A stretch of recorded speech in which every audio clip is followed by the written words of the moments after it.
За та бүхэнд энэ өглөөний мэндийг хүргэе.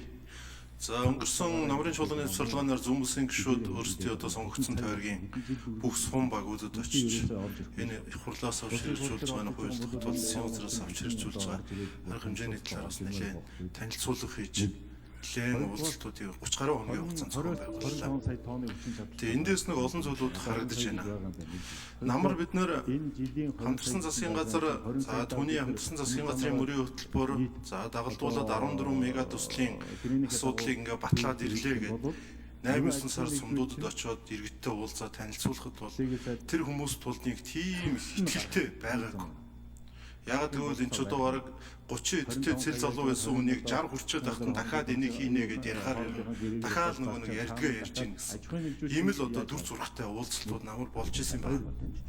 Саяны энэ харин уулзалтаар үнэхээр энэ 14 мега төслийн ингээд нэг 10 хэрэгжээд 4 нь хэрэгжээд эхэллээ гэд ингээ ярихаар бол иргэд олон нийт энэ ч бас нэрээ нэг яваад эхэлчих юм байх шүү гэсэн ийм бас итгэл төрж байгаа юм байна гэдэг нь бол бас харагдаж байгаа. Нөгөө талдаа бас нэг зүйлийг иргэд бол бидэнд нэлээд сайн захиж байгаа. Энэ уул уурхайн энэ салбарын асуудал тэр дундаа үндэсний баялагын сангийн хуулийн хэрэгжилтийн асуудал дээр хурлын гишүүд маш тийм нухацтай андараа. Энэ бол одоо олон түмэн бас энэ байгалийн баялагаас ашиг хүртэж эхлэх энэ том хууль юм биш үү гэдэг ийм зүйлийг бас бидэнд хэлж яриад захиад ингээ байж. Тэгээ би эндээс нэг 2-3 зүйлийг асууж тодруулах гэдэг. Ерөнхий сайдыг энэ холболтын гэрээ байгуулах тэр үйл явцыг бид чуулган завсарласан учраас хэвлэлийн одоо юмас нэлээд сайн анхааралтай ажиллаж байлаа. Эндээс нэг 2 мессеж өгж гэн гэж би ойлгосон. За нэгдүгээр тул мэдээж энэ нүүрсний олборлолт энэ юмнууд сайжин. Хоёрдугаар тэр эрчим хүчтэй холбоотой асуудлууд бас давхар шийдэгдэх юм байна гэсэн. Сая дөржхан цай хариулчлаа. Гурав дахь нь бол одоо таны шинжилгээ мэнчилгээнд дэрч орж исэн энэ татвар нийгмийн даатгалын энэ шинжилгээний асуудлууд энэ бас орон зай бидэнд гаргаж ийна гэсэн ийм зүйлийг хэлсэн. Тэгэхээр энэ ер нь цаашдаа ямар одоо байдалтай явах юм бэ гэсэн нэг асуулт байна. Хоёр дахь нь бол за одоо ингээ 20-30 жил яригдсан энэ төслүүд ингээ амжилттай хэрэгжиж эхэллээ. Одоо 14-өөс 4-ийг хасгаар цаана 10 үлдлээ. Энэ одоо парламентаар хаврын чуулганаар энэ 10 үлдэж байгаа 10 төслөөс аль ямар төслүүд орж ирэх юм бэ гэдэг ийм бас асуулт байна. За гуравт нь бол бидний уулзалтан дээр маш ихээр яригдж байгаа нэг зүйл бол ер нь энэ 1072 хувьцааныхаа асуудлыг иргэд олон нийт тухайн үед бол нэг тийм ойшоож байгаачгүй юм байна.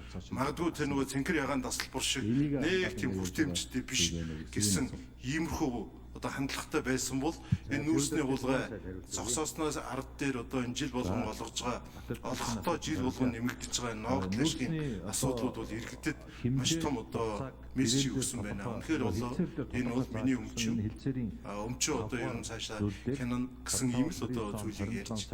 За үүнийг дагалдуулаад нэг зүйл очисон сум болгонд ялангуяа манай ахмадуудаас хэрэгдэж байгаа нэг зүйл бол 1072 хувьцааны эзэн болсон ч тэр 15 онд баха сая хувьцаа гэж нэг юм гаргаад эргүүлээд нөгөө хувьцааг нь төр худалдаад авцсан хүмүүс. За мөн одоо протокол дотроо бид нар энэ хүмүүс одоо бид нар одоо яах вэ? Хувьцаандаа эзэн болмоор байна гэдэг. Энэ ч одоо анх нөгөө нэг 60 мянгаыг өгөх шоолж исэн бол энэ чинь 200 хэд болоод энэ жил 350 болоод одоо энэ холболтын ард дээр хэд болж үсгийг бас таашгүй шүү дээ. Тийм учраас бол энэ нэг гурван асуудал энэ нийгмийн даатгалын асуудал, татварын асуудал, хоёрдугаар үлдэж байгаа 10-аас хэдэн одоо хаврын чуулганаар орж ирэхийг гуравт тэр 1072 хувьцаагаа өгсөн хүмүүсийн асуудал яах вэ гэсэн гурван биржийн тухай хууль бол үүргээ гүйцэтгэсэн бөгөөд хэрэгжиж байгаа хууль. Тэгвэл амьдрал баян учраас за энэ дөрөвт гүшүүний асуулт хариулъя. Уулуурхайн бирж дээр баталж өгсөн зарагддаг. За хүний амьдралын чанар шиг том мега төсөлж хааж байхгүй. Хайр гэдэг энэ бүтээгдэхүүнүүдийн тийм учраас энэ бүх одоо мега төслүүд цаана одоо болж байгаа. Амьдралын чанар яг өнөөдөр шиг ийм буурж байгаа орон сууцчлалт энэ одоо сургууль цэцэрлэг тухайлах юм бол энэ бүх асуудлыг шийдэх хэрэгтэй. Зохицуулт хийх заалт. Тийм учраас эдийн засгаа энэ оролцох компаниуд байхгүй мөнгөтэй болох хэрэгтэй л гэдэг юм. Энэ зүйл заалтыг бас биднэрт оруулж Монгол улсын дотоодын нийт бүтээгдэхүүн тээвэргүй гэдэг дээр 3 жилийн өмнө 40 их найд байсан. Одоо 80 их найд. 2 дахин дэлцсэн байна. Яаж бид нар энэ эдийн засгийн бааз суурийг хадгалах вэ? Вагоны алдагчтай холбоотой асуудлаас болж яаж бид нар дутуу байгаа дэд үтсэн асуудлаар хурдан шийдвэрлэх вэ?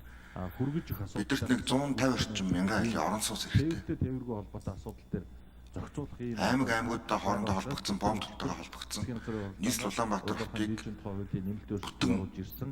за бүр үлээгээд хагас тойрсон замууд хэрэгтэй. Суудлан дээр оруулж ирнэ гэж ингэж бодож байгаа. Улаанбаатар болон одоо Улаанбаатарыг тойрсон гэр хорооллыг холбох дэд бүтц хэрэгтэй. Энэ бүх зүйлийг шийдэх 10 тэрбум доллар хэрэгтэй. Өгсөн Хамгийн багадаа дүүрчгээд яаж шийдэх вэ? компаниуд цаад унсан үнээр нүүрсээ борлуулж чадахгүй байгаа. Төсөөлж шийдэх үү? Тэнд одоо Боломжгүй эдийн засагт хэлж ижил. Тийм учраас энэ мега төслүүд бүгдээрээ л одоо тэгээд цаашаа тээврээ явуулж эдийн засгийнхаа багтаамжийг дэлхийн төлөө татварын бааз суурийг нэмэхийн төлөө л байна. энэ асуудлыг Гэхдээ энэ бүх зүйлийн цаана спортыг нэмэгдүүлэх ажлын хэсэг хүний амьдралыг хамтлуулсан ажиллаж байгаа. Тэгээд одоо өөрчилж илүү амьдралын чанартай болох вэ гэдэг л асуудал. Гол асуудал, гол мега төсөл нь өөрөө энэ л байна. одоо Тийм учраас хандлагатай байна.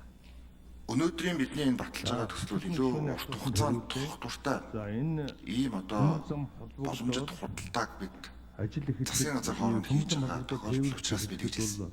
та өөрөө Яг л энэ 16 жилийн хугацаанд хэрэгжиж байна. сайд байсан үнэ төмөр замын Одоо бид нар харж байгаа. маш сайн мэдж байгаа.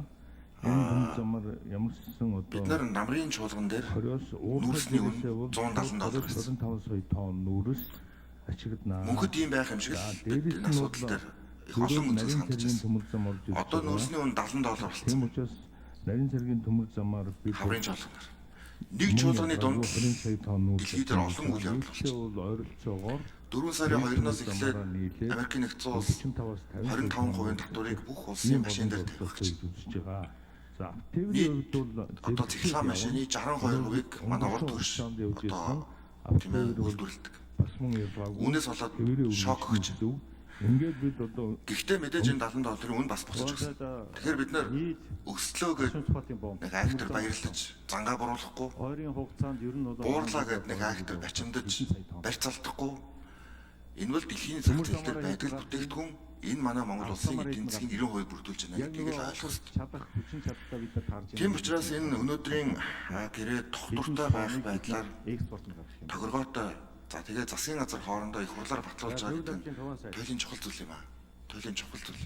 Зөвхөн төмөр зам 70 жилийн дараа холбогдож байгаа гэхээр хэлбэлтэйгээр энэ бол өөрөө манай Монгол улсын хувьд урт хугацааны ийм тогтвортой байдлын харилцан ихтгэлцлээр тулгуурласан харилцан ашигтай юм худалдааг бид нар одоо хөшөөрөлтөөр хийж байгаа тохиолдол. За энэ гэрээний ард ямар асуудлууд шийдэгдэх вэ? Энэ гэрээ батлагдсанаар шууд явна. Оросын холбооноос бүгд найрамдах дард улстай 3 улсын төслүүд хэрэгжиж эхлэх боломж бүрдэж байна. 40 сая тонн бол Тэр нь юу вэ гэхээр бид нар гарсан. төмөр замын баруун зүүн коридорын төслүүдийг яриа хэлцээрийн түвшинд оруулнаа. Нэггээр хэлбэл шивээ хүрэн. Уурхай хүчин чадлыг нэмэгдүүлснээр энийг нэг дахин өндөрсөх юм боломж байгаа. 2030 оноос хойш За цэвэр дөржийн товон сайд нэмж хариулъя. 160 сая тонн. За эдгээр төшийн асуултанд нэмж хариулъя. 160 сая Манай их хурл 2024-с 28 онд ажиллах засгийн газрын үйл ажиллагааны хөтөлбөрийг баталж өгсөн. Энэ хөтөлбөрийн амин сүнс нь 14 мега төсөл. Энэ 14 мега төслийн дотроос таны хэлснээр 4 мега төсөл бол одоо шийдвэр тэгдэх шатанд авъя. Өнөөдөр дөрөвдөх нь хилцээр сойрхон батлагдсанаар эхлэн. Энэ бол Эрдэнэ-Өрөнгийн усан цахилгаан станц, Орона групптэй байгуулах урааны хөрөнгө оруулалт, газрын тос боловсруулах үйлдвэр, гашуун сухад ганц модны хил холболтын асуудал гэдэг. За энэс цааш одоо төслүүдээс хамгийн ойрхон байгаа нь бол үйлдвэр технологийн паркийн тухай хуулиар зэс айлуулах зохицолборын асуудал бол компани болоод тендер нь зарлагдах шатанда, гангийн зохицлоор бас төслийн нэгжийн шатанда, за мөн одоо нүүрс химийн зохицлоор Багнуурт, Кокс химийн зохицлбор 5 толгой дээр, за мөн одоо Жоншных гээд бор өндөрт гэсэн ийм байдлуудаар орж ирэхээр байгаа.